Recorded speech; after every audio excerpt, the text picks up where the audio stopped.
Magandang gabi po sa ating lahat. Tayo po'y muna manalangin. Panginoon Diyos, marami po salamat sa gabing ito. Marami po salamat sa inyong biyaya. Marami po salamat, Panginoon, sa inyong habag na bawat pinagalam niyo po, Panginoon, sa Kristiyano, Panginoon, ngayong gabi. Lumalapit po kami sa inyong pangalan upang magpuri, Panginoon. Patawarin niyo po kami sa aming mga kasalanan. Gawin niyo po kami karapat-dapat sa aming pong pagpupuri. Humihiling po ako, Panginoon, ng inyong biyaya sa gabing ito, sa aming pong programa. Tulungan niyo po ang bawat ikilos, Panginoon, sa programa ito. A special number, magsasalita sa inyong harapan, Panginoon, ng aming pong pastor at ang bawat makikinig, Panginoon. Dinadalangin ko rin po, Panginoon, ng bawat pong pastor na tumatayo sa gabing ito upang mahayag po inyong salita. Muli, Panginoon, pagpalain niyo po kami mula po sa inyong salita at patuloy niyo po kami pagpalain. Mula po, Panginoon, sa inyong mga pangako. Ingatan niyo po kami. Sa pangalan ni Jesus, Amen. Bago po tayo tumungo sa ating mga prayer requests, umawit po tayo ng mga hymno. Awitin po natin ang A New Name in Glory.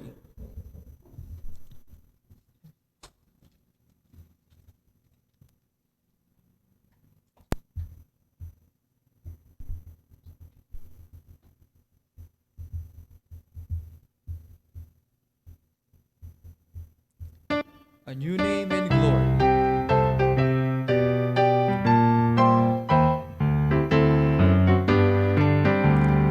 I once a sinner, but I came, pardon to receive from my Lord.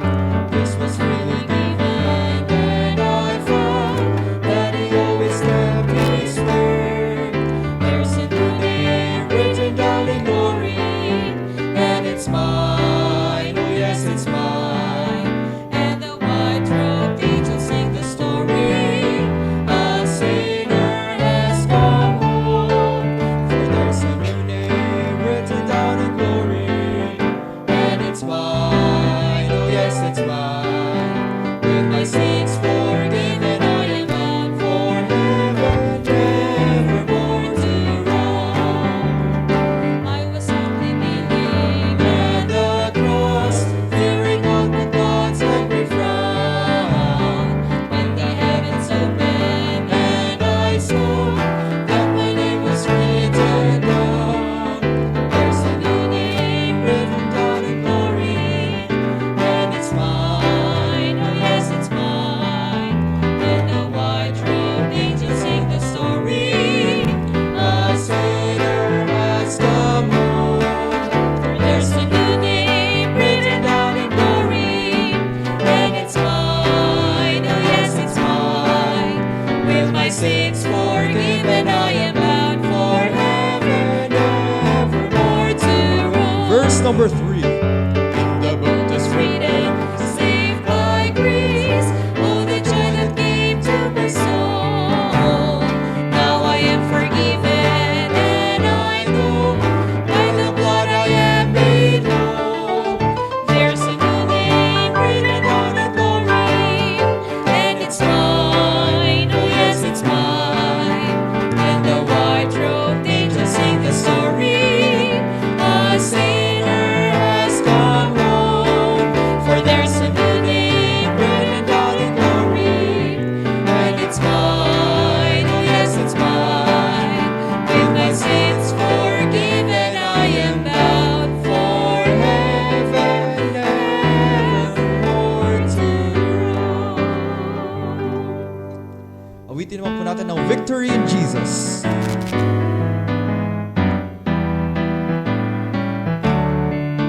I heard an old story, how a Savior came from glory.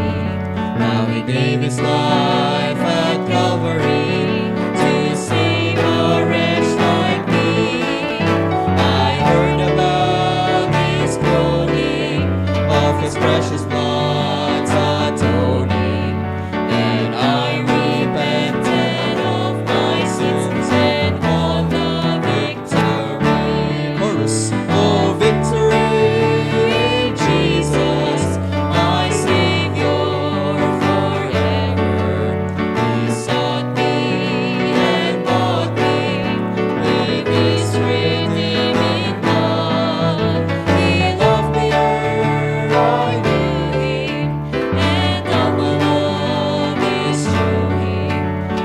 plunged me to victory beneath the cleansing flood. Verse number 2. I heard about His healing, of His cleansing power revealing, how He made the lame to walk again, and caused the blind to see. And then I cried, Dear Jesus, come and heal my broken spirit. And somehow Jesus came and brought to me the victory. Oh, victory in Jesus, my Savior forever. He sought me and bought me with His redeeming blood. He loved me ere I knew Him, and all my love is to Him. He plunged me to victory beneath the cleansing flood. Verse number 3. I heard about a mansion He has built for me in glory, and I heard about the streets of gold beyond the crystal sea, about the angels singing and the old redemption story, and some sweet day I'll sing up there the song of victory. Chorus. Oh, victory in Jesus, my Savior forever. He sought me and bought me with His redeeming blood. He loved me ere I knew Him, and all my love is to Him. He plunged me to victory beneath the cleansing flood.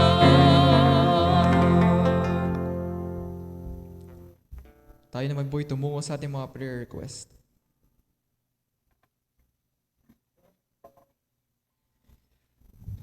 Maraming salamat, Brother Sam, sa ating mga awitan. Tayo po ay humihingi ng paumanhin sa ating pong matagal na pagla-live dahil nga po sa may problema ang ating internet, at the same time yung paglalagpo nito. Sayang ang ating social media, ang ating pag-FB live kapag hindi po natin nabigyan ng maayos na reception sa ating mga kapatid. Sa oras po na ito, tayo po ay nagpapasalamat sa Panginoon sa mga request, sa mga pasasalamat na ipinadadala po ng ating mga kapatiran. At sa oras po na ito, ngayon po ay October 13, at ang daming may birthday pala na October, Ngayon po ay, tama ba to? Birthday and anniversary, Nanay Zenny Ortiz Paras, ngayong araw na ito. Ano ba to? 7:13, ano ba ito? Okay. Ayun. Hindi pala nabura yung Alright. Joshua and Thor, yan, okay. October 10, at Sherilyn Valenzuela, ito po yung ating kaibigang pastor Valenzuela, diyan po sa Fairview. And then, nung 11, ang aking pong panganay na anak, Brother Samuel Jezreel Punzalan, Pastor Edgar Pohas, ang Pastor Efren Padua, Pastor Danilo Zapanta, Pastor Tim Nolan, ang ating pong kaibigang taga Arkansas, Pastor RJ Raon, Pastor Rocky Diaz, at si Shelo Lumangyaw and Nilda Pohas, sila po ang mga nagdiriwang ng kaarawan. Christine Paraiso also, ngayong araw po na ito. Happy birthday kay Ate Christine Paraiso. Ito po yung anak ng Pastor Lito Paraiso. So happy birthday po sa lahat ng mga kapatiran po natin, ng mga kaibigan po natin sa Panginoon. Mamisa nakalagay yung sick brethren ba yan? Okay. At sa mga may mga karamdaman po ay patuloy nating ilapit ang anak po ng Coach Nick, si June Santos, ang kanya pong patuloy na kalakasan, si Fabio Felipe sa kanyang colon problem, ang tatay Efren and nanay Lydia Inocencio sa kanila pong kalusugan din, sa kanila pong vertigo at diabetes, si Gian Paldeng na 14 years old na meron pong leukemia, at patuloy po nating inilalapit maging ang Doktora Dar Palitang. Ito po ay asawa ng ating kaibigang Pastor Rayuel Palitang. Ang aking pong bayaw na si Rolando Santiago. Sama po natin sa panalangin ang kanya pong mga laboratory test na hindi po maganda ang naging result. At may mga advice na siya po ay mag-undergo ng dialysis. At meron pong problema ang kanyang blood sugar, at dahil nga po naapektuhan na po yung kanyang kidney.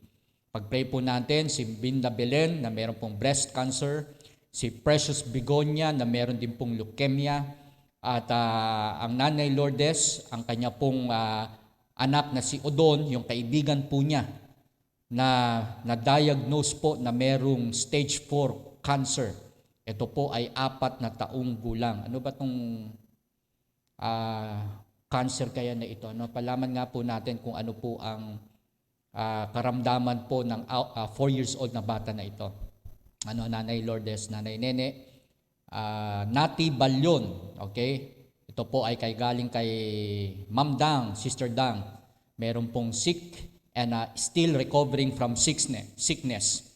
Si Cora San Jose, pag-pray po natin, continuous healing from illness. Ito po ay auntie ni Sister Dang, yan po sa Dasmariñas, Cavite. Maging si Eliza Rojas, improve ng kanyang immune system. Si Marife Kakam, ito po ay inilalapit ni Ma'am Baby, continuous prayer for God's healing and for hepatic cancer and also for her salvation. Ito po ang kailangan natin, yung mailapit sila sa Panginoon. Kahit na po sila gumaling, ay kung ang kaluluwa po ay mapapahamak, baliwala din po, dahil ang Panginoon through miracles ay nadadala niya ang mga tao na makakilala sa Diyos. Iyan ang priority po natin, na ang mga tao ay makakilala sa Panginoon. Ang Ma'am Bel Paraiso, pag-pray po natin ang kanyang health condition, ang kanyang kalusugan, asawa po ng Pastor Lito Paraiso. Same time, ang ating kaibigang Pastor Lito Paraiso. Si Ate Bechua, kapatid po ng Preacher Gary, Hipag, okay, si Razel Andalis, okay, meron po siyang gallstone at meron po siyang operation on Thursday o bukas na ito. So pag-pray po natin, Ate Beth, pag-pray po natin, Sister Beth, si Razel Andalis, ang kanya pong gallstone and operation on Thursday, bukas po to. At si Tony Barilla, recovery and now confined po. Pray po natin ang kanya pong full recovery. At ito po ay mga loved ones natin, mga kaibigan po natin sa Panginoon, na sila po ay humihingi ng miracle mula sa ating Diyos. Okay? And then sa mga COVID-related sickness naman po, nagpapasalamat po tayo sapagkat isa lamang ang ating positibo. Ito po ay miyembro natin si Jenny Careso, yung kanyang mga amo. Na si Rhea and Roldan Sudyam. Pinagpe-pray po natin. At kaya po si Sister Jenny ay hindi po nakakapasok ngayon sapagkat yung kanya pong amo ay nagpositibo. Anyway, quarantine po ito. After 14 days or 7 days ay pwede na siyang makabalik. And then, mga prayer requests para po sa ating mga kapatiran. Ito po ay mga general business, mga pag-aaral ng mga bata po natin.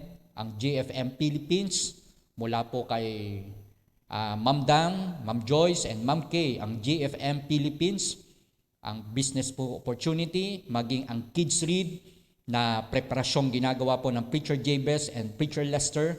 Ito po ay online, anong tawag yan? Tutorial, na kung kayo po ay naghahanap ng kwalidad na mga lesson regarding po sa learning ng ating mga anak, preparatory po, at reading tutorial ay po natin to, antabayanan po natin itong kids read na ito. At maging ang music ministry, yung music tutorial ng Preacher Jabez online also. Atin po itong, meron bang nagawang parang, kuya, si Preacher Jabez, yung kanyang parang tarpaulin posters, para mapag-play natin dito. Ma'am Baby Villamiel, ang kanya pong pamilya, ang kanya pong prayer kay Kuya Nori at Nanay Norma na nasa Nueva Ecija, ang Sister Dang, si Ana Polido, and healing of her goiter, Nanay Lydia, protection and provision ng Abdul Razak family in Singapore. Ito po ay pamilya ni Ate Tin, Sister Tin, at ang kanyang pamilya po na nasa Singapore. At yung kanya pong kapatid, ang anak po ng Nanay Lydia na si John, ingatan din ng Panginoon. Recovery from hypertension. And Kuya Nick, ang kanya pong pamilya rin, loved ones, salvation of loved ones, and spiritual life. Opo. Sister Dang, ang kanya pong mga kapatid na si Alan, Dennis, Edgar, Francis Castillo, and their families in Tagum and Asuncion, Davao del Norte. At yung kanila pong maayos na kalusugan, maging ang pamilya po ng Preacher Gary Chua, Abilion, Baldemore, Castillo Chua, Doma, Halili, Peña, and Tan families. Ang Pastor Russell Covarrubias, ang kanya pong pneumonia, ang Pastor Guden and family, and street preaching ministry. Okay,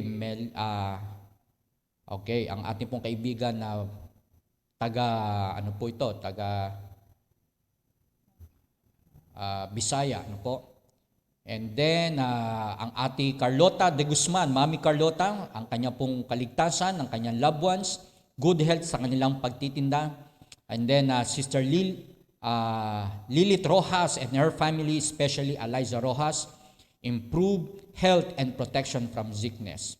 Alright, and then grace and faith and mercy, ang mga anak po ng Preacher Gary, si Abigail Chua, sa kanyang safety and protection in Texas, USA, dahil nag-iisa nga lang po siya doon. And,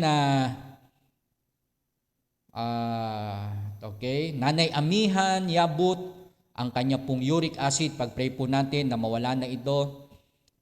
Tita Edith Santos, ang provision for surgery. Alright, salvation of loved ones.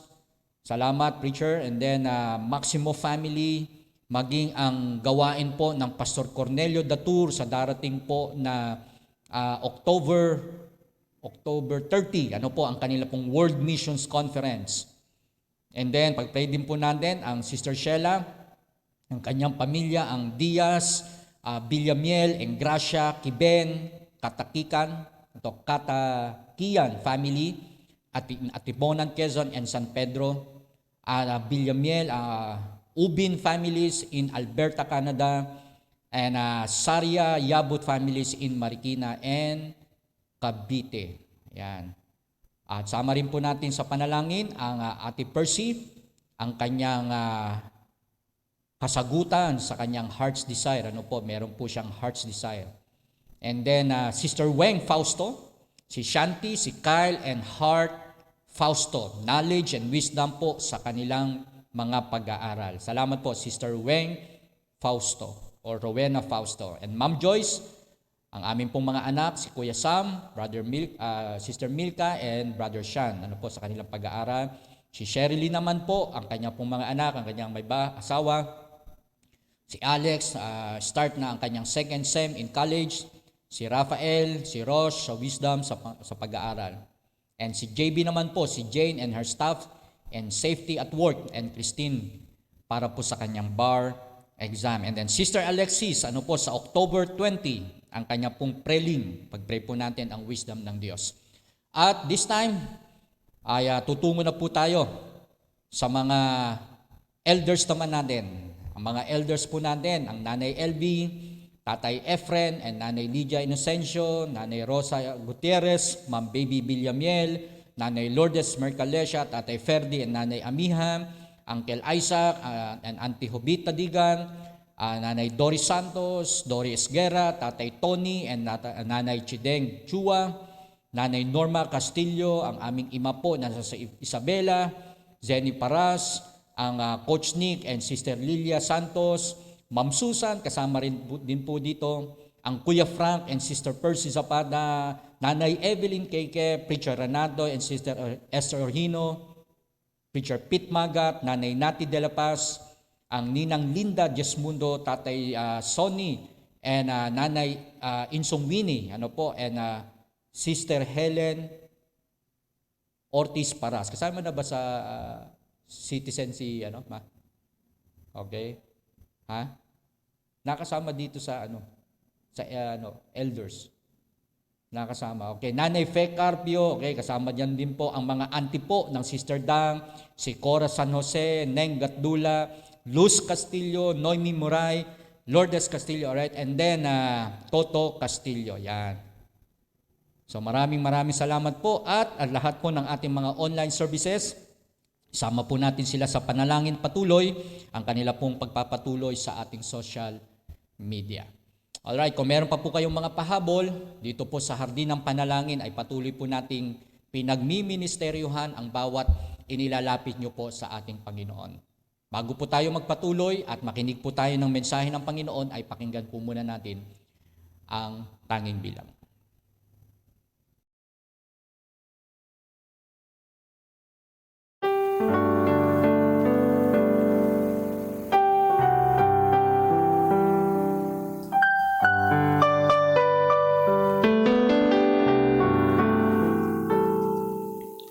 Nang dahil kay Jesus ay nagbago ang lahat sa buhay ko. Mga dati kong gawa ay wala na. Nais kong purihin siya sa aking pag-awit. Ibig kong itanghal si Kristo. Ang lahat sa Kaniya'y inalay ko. Kahit di pinapansin, lagi pa rin awitin. Palaging pupurihin ko, Panginoon kong si Kristo.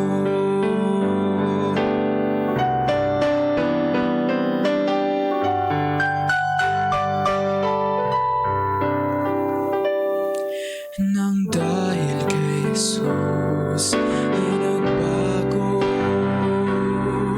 ang lahat sa buhay ko. Di ko na nanais pa ang umawit ng magkamundong awit, pagkat awitin nilikhang himig makalangit, patungkol sa buhay at kaligtasan.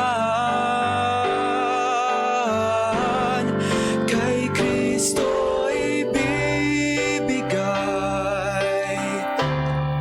tagalay kong kakayahan, upang kahit sa awit ko, siya'y aking mapaglingkuran. Aking Jesus, kahit di pinapansin, lagi pa rin awitin, upang lagi sa awit mo kami sa krus tinubos mo.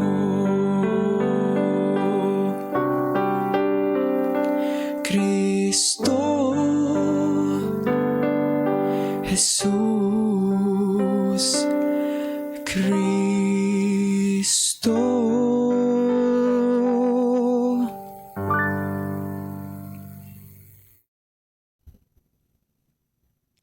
Purihin ang Panginoon ng dahil kay Jesus. Salamat, Brother Sam. Yan po ay recorded natin way back 2020 nung tayo po ay nagsisimula sa ating online services. At salamat po sa mga nagiging improvement natin sa ganitong mga technology. At patuloy po natin pang dinidiscover ang ilang paraan pa para po mapabuti pa natin ito. At lagi po nating ipag-pray ang availability po ng mga online services sa ating pong mga lugar, lalo na po sa pagsisimula ng gawain sa MIBC San Mateo. Tutungo na po tayo sa ating pag-aaral ng salita ng Diyos. Ito po ay part 2, pero isang puntos lamang po ang ating pong bibigyang pansin dito. Ako po ay nagbigay lamang ng 3 puntos. Ito po ay sa buhay ng hari, pang-apat na hari ng Southern Kingdom. Ano po? Ito po ay si Jehoshaphat. At binigyan po natin ito ng pamagat na Jehoshaphat, 35-year-old king. Tumayo po tayo at basahin po natin ang salita ng Diyos. Alright. Ang sabi po dito, chapter 17, hiling ko po sa ating mga hiling ko po sa ating mga members na mag-register ang mga pangalan niyo po sa ating mga comment para na sa ganon. Pagkatapos po nito ay nare-review ko pa rin kayo at nakikita ko pa rin ang inyong mga pangalan. 17 of 2 Chronicles from verse 1 sa mga susunod po na talata. Ang sabi po rito, basahin po natin, and Jehoshaphat, his son, reigned in his stead, and strengthened himself against Israel. And he placed forces in all the fenced cities of Judah, and set garrison in the land of Judah and in the cities of Ephraim, which Asa his father had taken. And the Lord was with Jehoshaphat, because he walked in the first ways of his father David, and sought not unto Baalim, but sought to the Lord God of his father, and walked in his commandment, and not after the doings of Israel. Therefore the Lord established the kingdom in his hand, and all Judah brought to Jehoshaphat presents, and he had riches and honor and in abundance. And his heart was lifted up in the ways of the Lord. Moreover, he took away the high places and groves out of Judah. Also in the 3rd year of his reign, he sent to his presence even to Ben-Hail and Obadiah and to Zechariah and to Nathaniel and to Micaiah, and to teach in the cities of Judah. And with them he sent Levites, even Shemaiah and Nathaniah, even Zebadiah and Asahel and Shemiramoth and Jehonathan and Adonijah and Tobiah and Tobanijah, Levites, with them Elishama and Jehoram priests. And they taught in Judah, and had the book of the law of the Lord with them, and went about throughout all the cities of Judah, and taught the people. At ang sabi po rito sa verse 10, and the fear of the Lord fell upon the kingdom of the land, and there round about Judah, so that they made no war against Jehoshaphat. And some of the Philistines brought Jehoshaphat presents and tributes, silver, and Arabians brought him flocks, 7,700 rams, and 7,700 he goats. And Jehoshaphat waxed great exceedingly, and he built in Judah castles and cities of store. Alright, makakaupo na po tayo at again, magandang gabi po sa mga kasama po natin. Tayo po ay nasa bahagi na po ng ating pag-aaral. Ang unang puntos po, yung kanya pong preparation na ginawa sa kingdom ng Judah. At siya po ay nagpalakas sa Panginoon, pinalakas niya yung kanyang sarili, humingi siya ng biyaya sa Panginoon na pangunahan sa kanya pong edad na 35 at siya po ay namuno ng 25 years. At sa kanyang preparasyon ay naglagay po siya ng mga kawal, ng mga doon sa mga boundaries sapagkat nasa taas yung kanilang kalaban, sila po ay nasa baba dahil nahati nga po ang kingdom sa dalawa. At yung kanyang preparasyon po ay pinalakas niya at ang kanyang preparasyon ay humihingi siya ng biyaya sa Panginoon. At yung kanyang pleading for righteousness, yung kanyang paghingi ng karunungan. Ang sabi po diyan, he walked in the first way of his father David and sought not unto Baalim. Hindi siya sumasangguni sa mga Diyos-Diyosan. At ang sabi ng verse 4, sought to the Lord, God of his father. Siya po ay kumukonsulta doon sa Diyos ng kanyang ama. Hindi po doon kay Asa, hindi po doon sa kanyang tatay mismo, kundi kay David.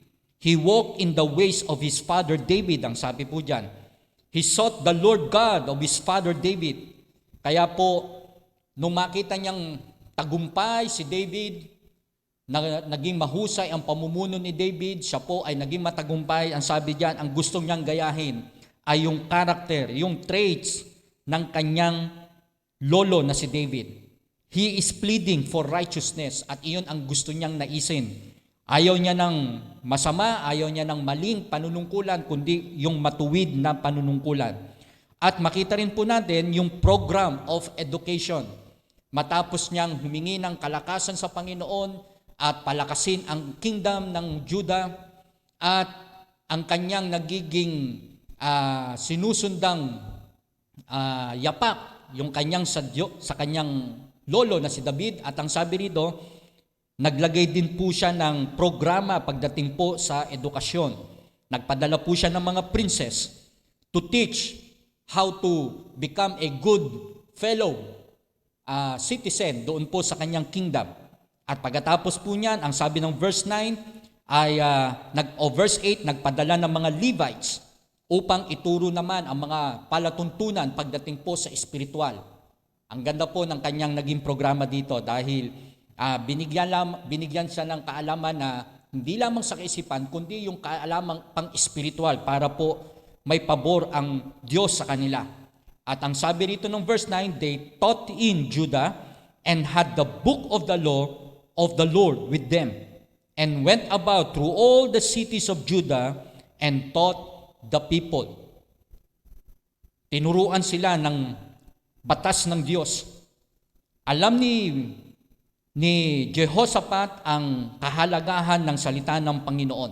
Itinuro ang Mosaic law, the moral law or the moral code, which is the 10 commandments.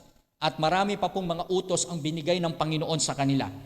During the time na sila po ay naglalakad sa wilderness, ang iba't ibang klase ng offering, ang mga paraan ng paglilingkod na gagawin nila. Binigyan din ng spiritual law. It deals with the ordinances. About the Levitical feast, about the offering, about the social code. It deals with the judgment and divine laws about sanitary, about military services, about quarantine, about marriage. Now, lahat po ng ito, sabi ng Biblia, ay itinuro at ginawa ng programa ni Jehoshaphat sa kanyang kingdom. And number 4, not only the pleading for righteousness, the program of education, but also the preservation to his kingdom. Ano po yung preservation? Paano sila na-preserve? Paano sila iningatan ng Panginoon? Ang sabi po dito sa binasa natin, si Jehoshaphat, habang siya po ay humuhusay, habang ang kanyang kingdom ay lumalakas, at ang mga tao ay nagiging matalino na rin at sila'y pinagpapala, ang sabi rito, and the fear of the Lord fell upon all the kingdom of the land. Nagkaroon po ng takot ang mga taong nakatingin sa kanila sapagkat merong Jehoshaphat na nanguna ng maayos. Merong programa at nakita nila ang kahusayan ni Jehoshaphat. Ang sabi niya, fear of the Lord fell upon all the kingdom.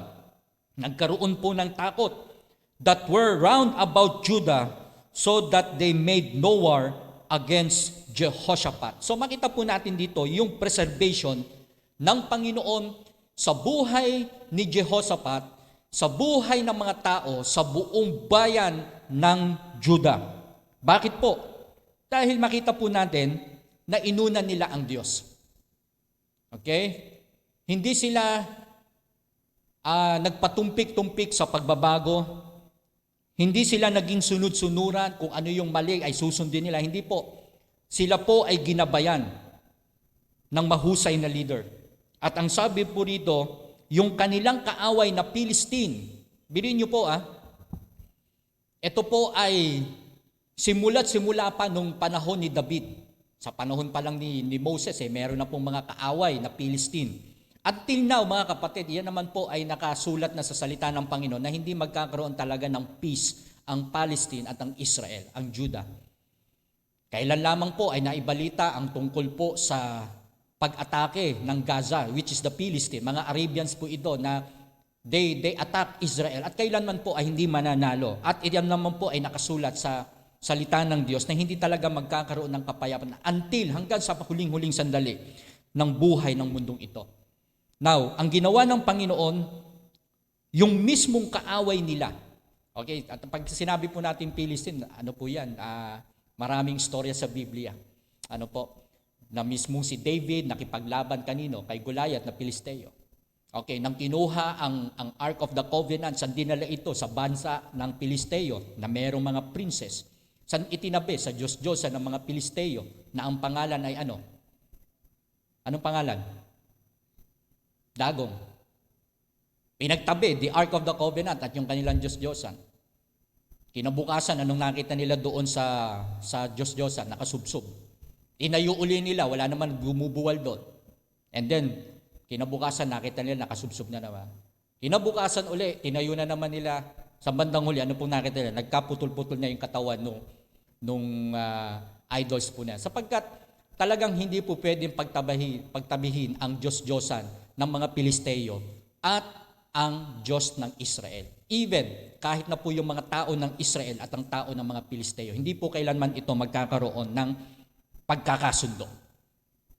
Pero sa oras na ito, mga kaibigan, mga kapatid, mga nanonood sa atin, na-amaze po ako dito sa istorya na ito dahil sa panahon ni Jehoshaphat, ang sabi dyan, and also, sabi po dyan, verse 11, some of the Philistine brought Jehoshaphat presents. Dapat ito, sa kasaysayan ng kanilang pagdirigma, mga kapatid, pwede nilang lusubin pero hindi mismong ang Philistine brought presents sa kingdom ng Judah. Bakit po? Sapagkat nakita nila ang kahusayan ng Panginoon sa buhay ni Judah, sa buhay ni Jehoshaphat, sa buhay ng kingdom na ito. Some of the Philistine brought Jehoshaphat presents and tributes. Nagbigay ng presents, nagbigay pa ng tributes, at ang sabi diyan, and the Arabians brought him flocks. Marami na Ibig sabihin, talagang punong-puno na ng blessing itong kingdom ni Jehoshaphat. Pero ang ginawa ng mga kaaway na talagang ayaw rin makipagtalo, mga kapatid, maa-amaze ka kung paano preserve ng Panginoon. Kaya wag po tayong matakot, wag tayong magulat, basta gawin po natin ang kalooban ng Diyos. Na yung mga bagay na umaaway sa atin, yung mga bagay na inaalimura tayo, hinahamak po tayo dahil sa ginagawa natin, nakatama. Dahil sa ginagawa po nating katwiran. Huwag po tayong manghamak, huwag po tayong mangapi, huwag po tayong mansubsob ng ibang tao alang-alang sa ikaaangat po natin. Hayaan po natin at gawin po natin yung talagang kalooban ng Diyos na magmahal ng tao, tumulong sa tao, makipkapwa tao. Sa panahon po natin, mga kapatid, mga kaibigan ko na nakikinig, ngayon, ang controversial ngayon ay kulay. Huwag ka maglalagay ng anumang kulay o salitang laban sa mga kumakandidato ngayon, ikaw ay mababas. Pero ngayon, mga kapatid, ang suot ko po ay wala itong kinalaman sa eleksyon na darating sa 2022. Ako po ay nakadilaw at bagamat ang uso ngayon ay pink, okay? Pero ang paborito kong color, blue, okay? Hindi ko alam kung ano pang mga kulay ang lalabas. Ako po ay nakasuot na bigay sa akin. Ano ba? May red pa. Kanino naman yung red? Itong suot ko po ay minana ko pa ito sa aking late Bishop Orara. Ano po, mahilig siya magpagawa ng barong. At I enjoy wearing my 90s clothes, na barong. Pero wala po itong kinalaman. Now, si Jehoshaphat ay kinatakutan sapagkat siya po ay natatakot sa Panginoon, siya ay naglilingkod sa Panginoon at dinadala niya ang mga tao sa katwiran sa Panginoon. Birin nyo, tinuruan sila ng batas. Ang sabi ng verse 9, they taught in Judah the book of the law. Napakahalaga po talaga ng batas ng Diyos. Yung salita ng Diyos ay ang pinanghahawakan lang nila, mga kapatid, ay the five books of the law, the Pentateuch, the Mosaic law. Genesis, Exodus, Leviticus, Numbers, Deuteronomy. Iyon lamang ang kanilang hawak-hawak at talagang ang pabor ng Panginoon ay nasa kanila. Iyon lang. Kaya nung panahon ni Josiah, mga kapatid, na itago ito. Kaya kapag mayroong wicked king, may masamang hari at hindi sa Panginoon naglilingkod at hindi natatakot sa Panginoon, ang ginagawa, itinatago ang righteousness. Itinatago ang katwiran. But this time, mga kapatid, ang katwiran ay inihahayag, ipinakikita, at ginawa ito ni Jehoshaphat. So ano pong makikita natin? God preserve them. God protect them. God provide the needs for them. Kaya makikita po natin, when a man's ways, ito po yung pinaka-text natin, please the Lord, He maketh even His enemies to be at peace with Him. Kapag ka ang lakad ng tao ay nakalulugod sa Panginoon, ang sabi rito, kaniyang tinitiwasay sa kanya pati ang kanyang mga kaaway. Therefore, mga kapatid, our lives should please God. Therefore, we ought to do the things that are right and should respect God, not men, but have a respect before God. God can cause our enemies to become our friends. Bilin po ninyo, katulad nito, yung matagal na nilang alitan, yung umaaway sa kanila, bigla silang ginegera, nagkakasundo ang mga Gentile nation para atakihin ang bansang Israel. Ang sabi ng Panginoon, even your enemies make peace with you. Not necessarily immediate. It takes process. We ourselves must become friend of God. And God will accept us because Jesus Christ is in us. Kapag nasa iyo ang Panginoon, mga kapatid, yung boundaries ng mga kaaway, yung partition, even the sin, even Satan, mga kapatid, gumagawa ang Diyos ng paraan para maayos ito. Kung wala ang namagitan sa atin, hindi po tayo magkakaroon ng kapayapaan. Ang tanging nagbigay ng karapatan para po tayo maging karapat-dapat sa harapan ng Diyos ay walang iba kundi ang Panginoong Hesukristo. Ephesians chapter 2 verse 13, but now in Christ Jesus, ye who sometimes were far off are made nigh by the blood of Christ. For He is our peace, who had both one and had broken down the middle wall of partition between us. Kaya po, nung mga panahong tayo ay di nakakakilala sa Panginoon, tayo kaaway ng Diyos. Nung tayo ay walayo sa Diyos, tayo ay hiwalay sa Panginoon, there is a partition. Meron pong naghihiwalay sa atin mula sa Panginoon. Pero ang sabi rito, it had broken down the middle wall of partition between us.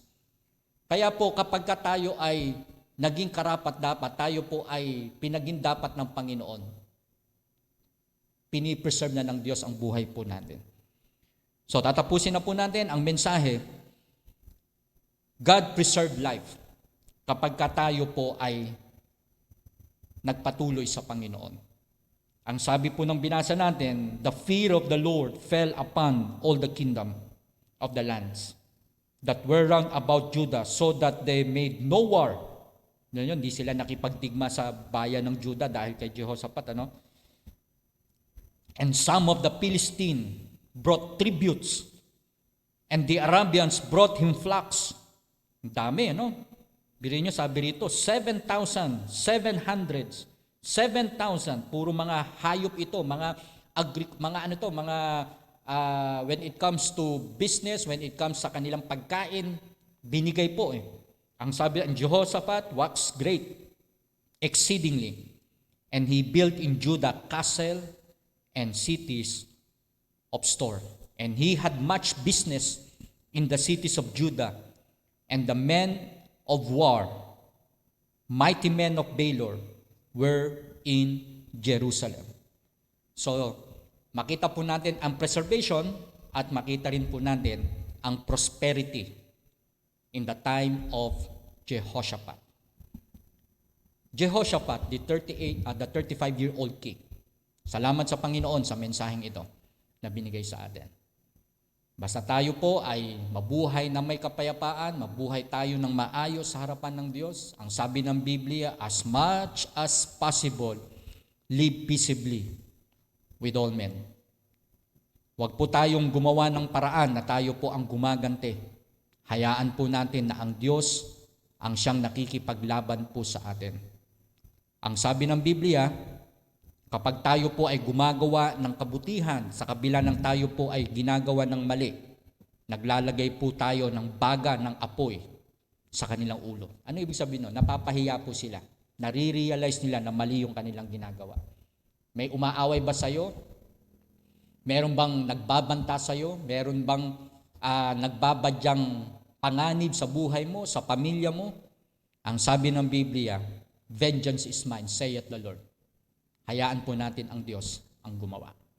Manalangin na po tayo. Let's pray.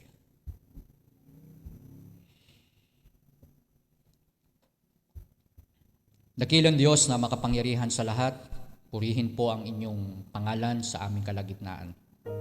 Ang lahat po ng mga nagaganap sa social media, maging sa oras na ito ay kayo po ang sentro ng aming paglapit.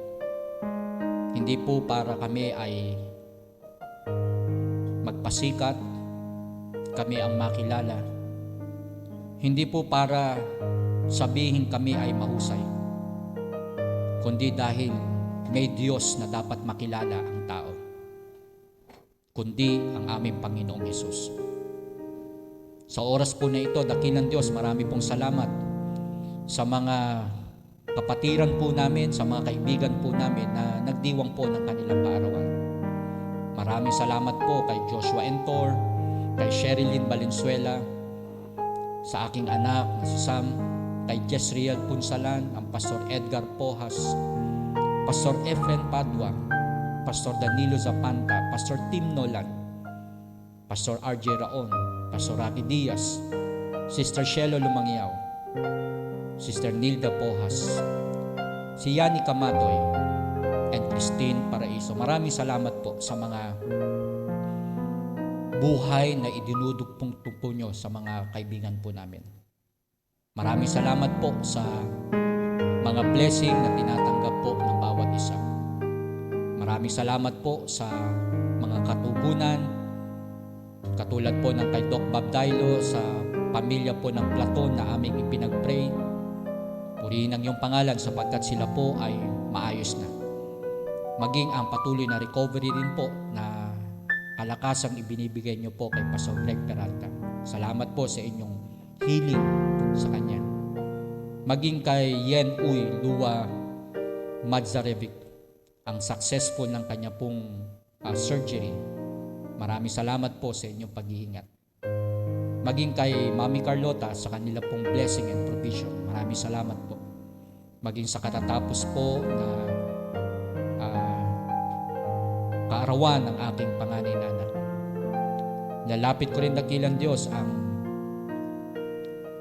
gawain po ng Pastor Edwin Kimno sa darating po na last Sunday ng Oktubre. Ang kanila pong anniversary. Ihandaan niyo po ang gawain, ang preparasyon po ng church, maging ang buhay po ng Pastor Edwin sa kanyang pamilya. Bless niyong patuloy ang kanilang gawain po sa Pokyo. Dalangin ko dakilang Diyos maging ang mga amo na pinapasukan po ni Sister Jenny na si Rhea and Ronald Sudiam. Sila po ay nag-positive sa COVID at patuloy po silang gumaling. Dalangin ko po, dakilang Diyos, maging ang mga nailapit na may mga karamdaman, mga relatives and friends, katulad po ng inilapit ni Ate Beth na si Tony Barilla, na mag-recover ang Panginoon sa kanyang confinement at sa full recovery ng kanyang pangangatawan. Pagpalain niyo, Panginoon, na siya po ay makabangon sa banig ng karamdaman. Maging si Razel Andalis, meron po siyang operation bukas sa gallstone. Ihanda niyo po ang kanyang pangangatawan, ang kanyang pong buhay, ay kanyang pong i-commit para sa inyo. Lalapit ko po ang Ma'am Bel Paraiso. Palakasin niyo, Panginoon, ang kanyang pangangatawan, maging ang kanyang kalusugan. Ang si Brother Ryan Keket and family na meron pong sakit. Lalapit po namin, patuloy niyo pong pag-iingat at kagalingan sa Keket family.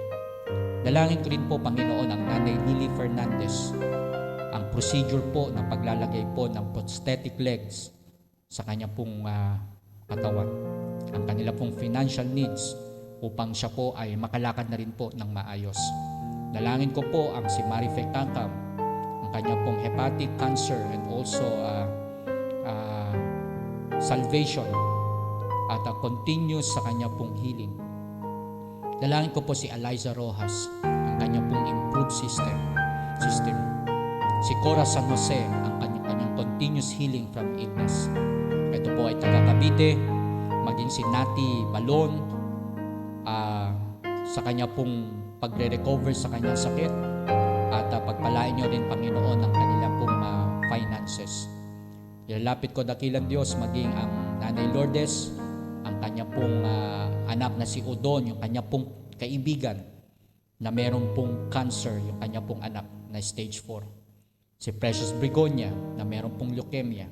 Ito po'y anak ng isang pastor sa Ilocos. Dalangin ko, Panginoon, si Minda Belen na meron pong breast cancer. Lalapit ko po ang aking bayaw na si Rolando Santiago na meron pong kidney failure, chronic kidney disease, na mag-undergo po ng dialysis. Lalapit ko, Panginoon, maging ang Doktora Dar Palitang, ang kanya pong kidney also, ang kanyang failure stage ng kanyang karamdaman. Lalapit ko, Panginoon, na kayo'y gumawa sa buhay po ng kaibigan po namin, si Doktora Dar Palitang. Si Gian Paldeng na meron pong leukemia. Ang Nanay Lydia, Tatay Elfren sa kanila pong diabetes. Si Fabio Felipe na meron pong colon problem. Tuloy kong ilalapit, Panginoon, ang anak ng Coach Nick, si Kuya June. Patuloy po siyang maging malakas at makabalik po ang kanyang normal na kalusugan para po siya makakilos na at maibigay ang magawa niya na po yung dapat niyang gawin bilang isang magulang. Maraming salamat din, dakilang Diyos, sa mga opportunities na ibinibigay niyo po sa bawat isa, mga trabaho, mga pag-aaral po. Patuloy niyo pong aabutin ang bawat pamilya, ang bawat loved ones po namin. Maraming salamat po sa mga pagtugon po ninyo. Maging ang aming mga elders, patuloy niyo pong palakasin ang aming mga senior, ang mga may mga kahinaan sa pangangatawan. Dalangin ko, dakilang Diyos, ang mga frontliners. Kayo na po ang patuloy na humawak sa mga nasa medical field, ang mga kumikilos 24 hours sa kanilang mga trabaho. Dalangin ko, dakilang Diyos, maging ang brethren abroad, ang mga kapatid namin, ang mga kamag-anak namin na nakipagsapalaran sa ibang bansa. Ingatan niyo po ang kanilang buhay, ang kanilang pong pag-stay. At salamat dahil patuloy po silang nagkakaroon ng maayos na kalusugan at pagtatrabaho. Hawakan niyo rin po ang aming mga pastors and workers ng iba't ibang church. Pagtapalain niyo, Panginoon, ang mga churches, ang mga kapastoran. Maraming salamat po sa lahat po ng ginagawa po ninyo sa panalangin na aming inilalapit. Kung meron man kami, dakilang Diyos, na na-miss o nakaligtaan, ay hindi po ito lingid sa inyo. Kaya po narito ang hardin ng panalangin upang kami ay patuloy na makipagniig sa inyo, makipag-usap regarding, Panginoon, sa mga kahilingan ng bawat isa. I-bless po ninyo ang gawain ito. Sa kalakasan at biyaya po na ginagawa po namin sa pagtayo. Ang Preacher Jabez, ang Preacher Gary, ang Preacher Lester, maging ang inyong lingkod. Maraming salamat po sa paraan ng paglilingkod na ginagawa po namin na kahit na po kami ay naka-online, ay narito pa rin para po maabot ang bawat isa. Pagpalain niyo po ang bawat pamilya na ngayon ay nakikinig at nagbibigay ng oras ng importansya sa inyong gawain. Lahat po ng ito ay aking panalangin sa ngalan ng Panginoong Yesus. Amen at amen. Praise God.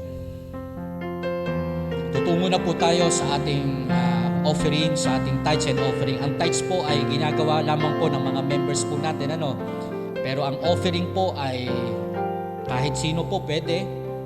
At if you want to become part of this endeavor, ay welcome po. Dahil ang Diyos po ay nagpapala sa mga taong may pag-ibig sa gawain ng Diyos. Okay, at andito po ating GCash, ang ating pong video account. At patuloy po nating mahalin ang gawain ng Panginoon. Lord, I want to know you more. Awitin po natin ito.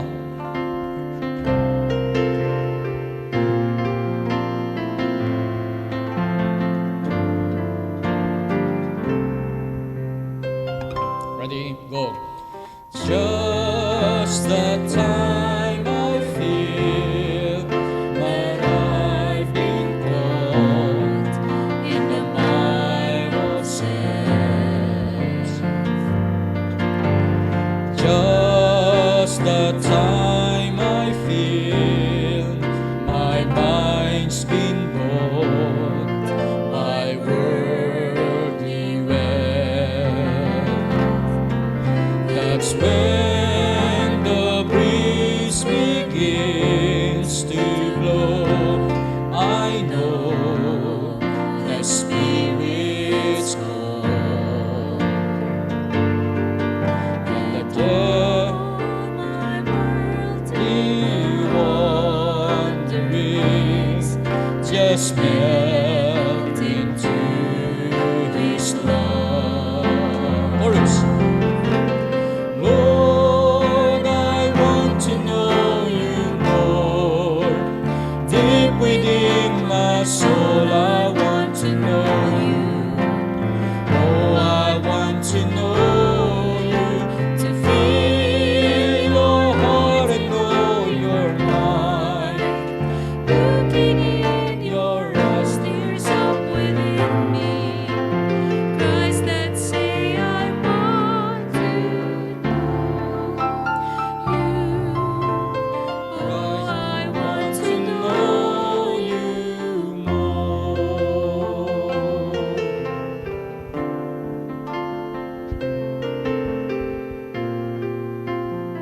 Number 2.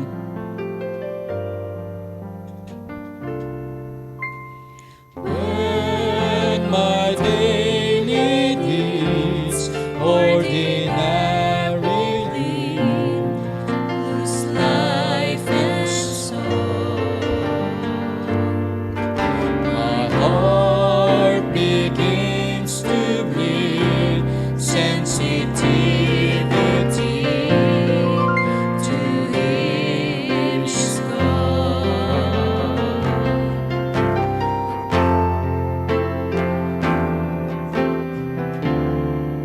And face a shattered soul, but the gentle arms of Jesus warm my hungering to behold. Lord, I want to know you more.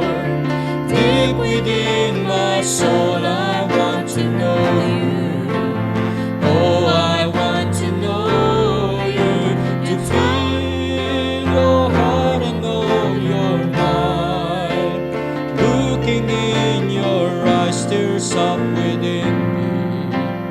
Cries that say I want to know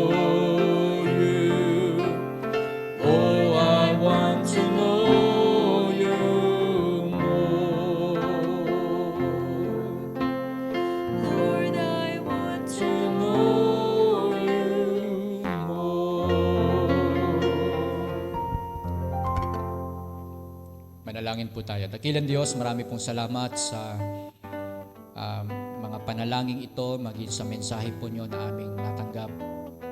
Tunay dakilang Diyos na para sa ilan ito po ay pag-uubos lamang ng oras.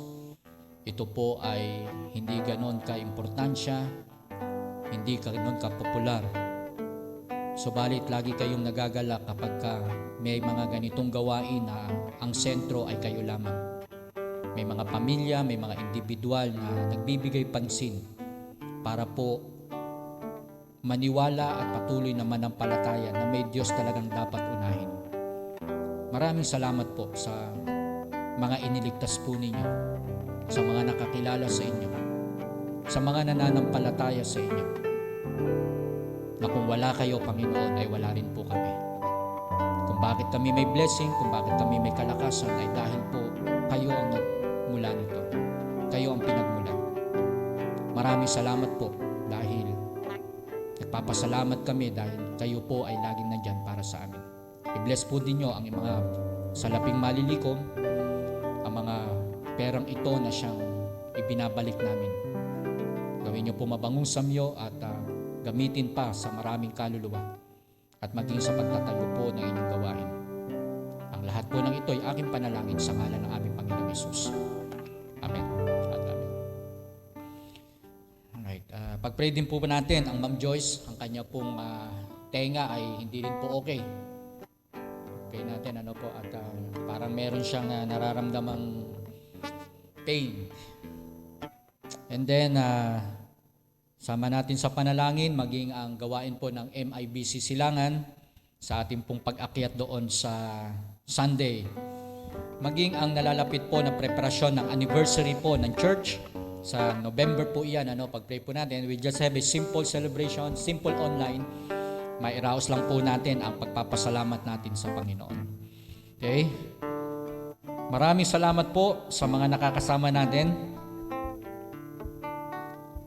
Okay, ang Ate Beverly Maragon, maraming salamat po. Si Cheryl Tres Valles, siya po ay tinag ni Sister Alexis. Ang sabi niya rito ay para sa niyan mga guys. Okay? Salamat. Ito po ay para po maabot namin ang mga kaibigan po natin at kayo po ay madala namin sa Panginoon. Yan po ang dahilan kung bakit po kayo nakakatanggap ng mga imbitasyon. Yan. Number 1 po, ang kaligtasan po ng kaluluwa. Kayo makakilala sa Diyos. Si Alexis Salazar, maraming salamat. Nanay Lydia Inocencio, good evening po. Pastor Mike, Ma'am Joyce, at sa lahat. Opo. Si Ate Beth Chua, maraming salamat po. At patuloy po nating ipag-pray ang kanyang mga kasama sa bahay, kasambahay. And Ate Irene, Mami Irene Careso, pag-pray rin po natin. And Brother Alexander Mabansag, Ate Helen Ortiz Paras, maraming salamat po. Ma'am Joyce, si Isabel Cristobal, ang aking pong pinsan, maraming salamat pinsan, at ingatan ka ng Panginoon. Angel Destor, maraming salamat din po. Nanay Lydia Inocencio, Ate Agnes Casiao, Sister Agnes, Brother Sam, maraming salamat din. Ana Ros Gonzales Gutierrez, okay, kung nandiyan ka pa Ana Ros, ang gawain sa church ay nagsisimula na at hinahanap ko kayo, okay? Ang pamilya Gutierrez, sila po ay nakatira diyan sa mataas na lugar, diyan po sa Monterrey, part ng Monterrey, Beverly Maragon, ang ating Ate Shalom Legaspi, maraming salamat po sa aming Ate Shalom Legaspi. And Kuya Marvin also, regards din po diyan po sa United States of America. Pastor Robin Panyes, maraming salamat po. Nanay Lydia Inocencio, Ma'am Baby Villamiel, maraming salamat po. Si Charmaine Destor Charvet, purihin ang Panginoon. Si Tigna Samarita, ang aking pong classmate sa Adamson. Okay, purihin ang Diyos. Alright, Ma'am Joyce, opo, kasama natin. Preacher Lester Yabut, maraming salamat po. At gayon din kay Ma'am Sheila. Si Charison Villanueva, maraming salamat po. Charison Villanueva. Okay. Welcome Insan. Okay, pinsan ito ni Sister Alexis. Ayan. Maraming salamat po sa mga tinatag ninyo. May nakalimutan pa ba ako dyan? Ayan. So far, yan lamang po. At nagpapasalamat po tayo sa ating online services. And then, babalik po ang ating gawain bukas alas 5 ng hapon at makakasama po natin ang Preacher Gary and Sister Dang para po sa kanilang pag-aangkor ng ating hardin ng panalangin. At salamat. Again, ito po ang Pastor Mike Digan with my families at ng MIBC Silangan San Mateo. Maraming salamat po at patuloy po tayong mag-ingat at patuloy po nating ibigay ang ating buhay para sa Panginoon. Then, God bless you po.